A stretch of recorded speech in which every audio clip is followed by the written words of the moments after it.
Students, welcome back to MN math classes. मैं मोनिका गोयल। बेटा आज हम करेंगे क्लास 10 के chapter 11 areas related to circles की एक्सरसाइज 11.1 का next question number 7। Last video में हमने क्वेश्चन नंबर 6 किया था, आज हम करेंगे question number 7। But question start करने से पहले अगर आप मेरे चैनल पर नए हो और अभी तक आपने मेरे चैनल को सब्सक्राइब नहीं किया तो प्लीज मेरे चैनल को सब्सक्राइब कर लीजिए और बेल आइकन को प्रेस करना मत भूलिए। चलिए स्टार्ट करते हैं बेटा क्वेश्चन नंबर 7। क्वेश्चन नंबर 7 में क्या दिया है? Code of a circle of radius 12 centimetre subtends an angle of 120 at the center. Find the area of the corresponding segment of the circle. Use pi is equal to 3.14 and root 3 की value क्या दी हुई है? 1.73। चलिए start करते हैं diagram से। सबसे पहले क्या दिया हुआ है? सर्कल है, सर्कल का रेडियस हमें दिया हुआ है 12 सेंटीमीटर, राइट। और जो सेगमेंट है, मान लीजिए कोई सेगमेंट ए बी है, वो सर्कल के सेंटर पर कितने डिग्री का एंगल बना रही है? 120 डिग्री का, राइट। ये टोटल एंगल कितने का है? 120 डिग्री का। तो उसने बोला है रेडियस कितना है? 12 सेंटीमीटर। जो ये सेगमेंट है इसके कॉरस्पॉन्डिंग, ये जो कोड है इसके कॉरस्पॉन्डिंग जो भी सेगमेंट बन रही है उसका हमने एरिया पता करना है। मान लीजिए यहाँ पर कोई पॉइंट पी है, हमने ये सेगमेंट का एरिया पता करना है। तो कैसे पता करेंगे बेटा? सबसे पहले ये सेगमेंट का एरिया पता करने के लिए क्या क्या चाहिए हमें? एरिया ऑफ सेक्टर चाहिए, जो इजीली हम फाइंड कर सकते हैं क्योंकि हमें एंगल पता होना चाहिए। एंगल हमें दिया हुआ है, रेडियस भी दिया हुआ है, राइट। सेकेंडली हमें क्या चाहिए? एरिया ऑफ सेक्टर में से अगर एरिया ऑफ ट्राइंगल माइनस करेंगे तभी हमारे पास एरिया ऑफ सेगमेंट आएगा ना। तो इसके लिए यहाँ पर हम चेक करेंगे ये कौन सी ट्राइंगल है। Is it right angle triangle और इक्विलेटरल ट्राइंगल? बेटा इन दोनों में से कोई भी ट्राइंगल नहीं बन रही। ना तो ये राइट एंगल ट्राइंगल है क्योंकि यहाँ पर एंगल कितने का बन रहा है? 120 का, और बाकी के एंगल कितने के रह जाएंगे? 30 डिग्री के, राइट। बट और ना ये इक्विलेटरल ट्रायंगल है। तो इसके लिए हमें इसे राइट एंगल ट्रायंगल बनाना पड़ेगा। कैसे बनाना पड़ेगा? चलिए स्टार्ट करते हैं solution. Let draw OM perpendicular to AB। हम यहाँ से सेंटर से कोई परपेंडिकुलर ड्रॉ करते हैं साइड AB पर, ठीक है। अब हमें पता है बेटा जो सेंटर से लाइन, जो सेंटर से परपेंडिकुलर ड्रॉ करेंगे वो किससे भी मतलब कोड को क्या करता है? बाइसेक्ट करता है। इसका मतलब विच बाइसेक्ट्स AB एट कौन से पॉइंट पर? At point M, right. M point पर इसको क्या कर रहे हैं? बाइसेक्ट। अब ध्यान से देखो बेटा, अब ये क्या है? 120 डिग्री पूरा एंगल है। तो ये एंगल कितने का हो जाएगा बेटा? 60 डिग्री का। क्यों होगा? ऐसे थोड़ी ना हम लिख सकते हैं बेटा। जो भी परपेंडिकुलर होगा अगर वो सामने के साइड को बाइसेक्ट करते हैं तो दोनों ट्रायंगल्स कॉन्ग्रुएंट होंगे। जैसे OA OB के इक्वल है, AM MB के इक्वल है, OM क्या होगी? Common side. SSS के रूल के अकॉर्डिंग ये दोनों ट्रायंगल्स क्या होगी? कॉन्ग्रुएंट होगी। और बाइसेप्सिटी हम लिख सकते हैं ये दोनों एंगल्स भी क्या होंगे? सेम होंगे। अगर ये 120 है तो ये कितना हो गया? 60 और 60। इसका मतलब जो परपेंडिकुलर हम सामने के साइड को बाइसेक्ट करता है वो उस एंगल को भी क्या करेगा? Bisect, right. तो ये एंगल कितने कितने का हो जाएगा? 60 डिग्री का। अब हमने क्या पता करना है बेटा? ट्रायंगल का परपेंडिकुलर और बेस। परपेंडिकुलर क्या है यहाँ पर? OM और यहाँ पर AB पता करने के लिए सबसे पहले हमें क्या चाहिए? AM। तो चलिए स्टार्ट करते हैं। OM पता करनी है। अब हमने जो ट्रिग्नोमेट्री है उसमें किया था, अगर राइट एंगल ट्रायंगल में एक एंगल दिया हो, एक साइड भी हो, तो बाकी साइड्स हम कैसे पता कर सकते हैं बेटा? कैसे पता कर सकते हैं? पंडित बद्री प्रसाद हर हर बोले, सोना चांदी तोले का जो मंत्र है उसको लगाकर, पंडित बद्री प्रसाद हर हर बोले सोना चांदी तोले। यही फॉर्मूला लगाना था। यहाँ पर साइन किसके इक्वल है, पी बाई एच के, कॉस किसके इक्वल है, बी बाई एच के, और टेन किसके इक्वल है, P by B. P is perpendicular, H is hypotenuse, B is base.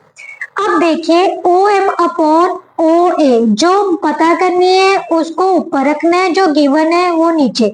अब ध्यान से देखिए OM क्या बन रहा है यहाँ पर।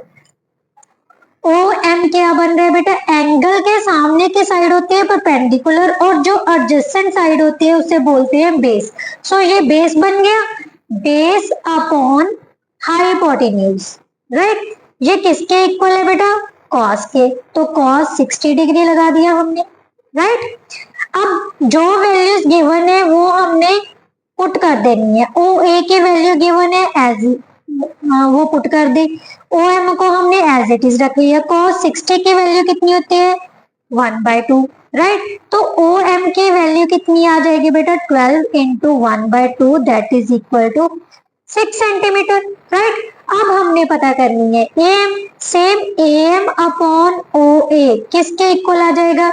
एम यहाँ पर क्या है बेटा परपेंडिकुलर, ध्यान से देखो एंगल के सामने की साइड क्या होती है perpendicular. So P by H, P by H क्या हो गया बेटा साइन, साइन 60 की वैल्यू क्या होती है बेटा, मैंने ऑलरेडी बेटा इस पर एक वीडियो भी बनाई है सेपरेटली, कैसे हमने इंट्रोडक्शन वीडियो में किस भी कौन सा एंगल कैसे पता करना है, और एंगल्स के वैल्यूज पता करने का जो भी हमारा टेबल था उसके भी सेपरेट वीडियो डाली हुई है। आप मेरे चैनल पे जाके वीडियोस में जाके सबसे ओल्डेस्ट वीडियोस में चेक कर लीजिएगा, वहां पर आपको मिल जाएगी, राइट। तो अब पुट करते हैं ए एम अपॉन ए ओ ए की वैल्यू कितनी है 12, साइन 60 होता है बेटा √3/2। तो यहाँ से ए एम की वैल्यू क्या आ गई बेटा 12 into √3/2 that is equal to 6√3 centimetre, right. तो अब हमने पता करनी है बेटा ए बी, क्योंकि जो ओ एम में ए बी को बाइसेक्ट करे इसका मतलब ये दोनों जो ए एम और एम बी है वो दोनों इक्वल है, और ए बी को क्या लिख सकते हैं डबल ऑफ ए एम लिख सकते हैं। तो ए बी किसके इक्वल आ गया बेटा 2 into A M that is equal to 2 into 6√3 centimetre, right, which is equal to 12√3 centimetre. Clear. अब हमारे पास बेटा बेस भी आ गया और क्या आ गया परपेंडिकुलर भी। अब हम ट्राइंगल का एरिया इजीली पता कर सकते हैं। चलिए स्टार्ट करते हैं। फिर किसका एरिया पता करना है, area of segment. Area of segment A P B किसके इक्वल है बेटा, area of sector O A P B minus area of triangle O A B, right. Area of sector का फॉर्मूला क्या होता है बेटा theta upon 360 into pi r square minus area of triangle का 1/2 into base, base कितना है A B into height, height कितनी है बेटा ओ एम, राइट। अब इनकी वैल्यूज पुट कर देते हैं। थीटा की वैल्यू कितनी है 120, क्योंकि ये जो सेक्टर है सेक्टर सेंटर पर एंगल तो टोटली बना रहे हैं ना कितने का 120 का, तो 120 ही पुट करना है, राइट। 120/360, पाई की वैल्यू हमें बेटा 3.14 दी हुई है, सो वैल्यू पुट कर देते हैं -1 इंटू रेडियस, रेडियस कितना है 12 centimetre, 12 into 12 -1/2 A B, A B की वैल्यू कितनी है 12√3 इंटू हाइट कितनी आई है बेटा 6 सेंटीमीटर, तो 6 लगा दिया इंटू स्क्वायर सेंटीमीटर। अब इसको सॉल्व कर लेते हैं बेटा, राइट। क्या आ जाएगा बेटा, यहां से कट किया तो कितना आ गया 3, इसके साथ इसको कट किया तो कितना आ गया 4, मीन्स 48 इंटू 3.14 माइनस जहां से कट किया तो कितना आ गया 3। 12 को 3 से मल्टीप्लाई किया 36√3 स्क्वायर सेंटीमीटर, राइट। अब बेटा √3 की वैल्यू भी हमें दी हुई है कितनी 1.73। सो 48 into 3.14 minus 36 into 1.73 square centimetre. अब ध्यान से देखिए बेटा, इन दोनों में से 12 कॉमन आ रहा है, 12 कॉमन ले लेते हैं इजीली मल्टीप्लाई करने के लिए। यहाँ पर आ गया 4 into 3.14 minus 3 into 1.73 square centimetre, right.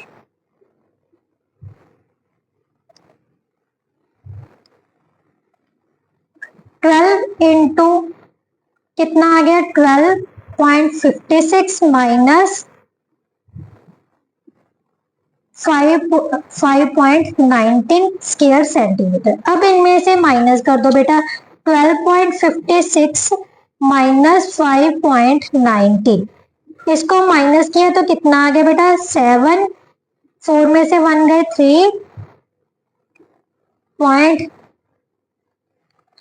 7.37। सो 12 को हमने किससे मल्टीप्लाई करना है अब 7.37 स्क्वायर सेंटीमीटर से। आप यहाँ से मल्टीप्लाई करके भी सब्ट्रैक्ट कर सकते हो, राइट। मेरे को ये मेथड इजी लगा तो मैंने इसको सॉल्व कर लिया। आप जो मर्जी आपको जैसे मर्जी सॉल्व करना आप कर सकते हो, इसको मल्टीप्लाई कर लो, इसको मल्टीप्लाई कर दो, फिर सब्ट्रैक्ट कर लो, बट मेरे को कॉमन करके ज्यादा इजी लगता है, सो मैंने कॉमन निकाल के सॉल्व किया है। अब इसको मल्टीप्लाई कर देते हैं, 8 आ गया एलसीएम, 12 3 का 36, 44 कैरी 4,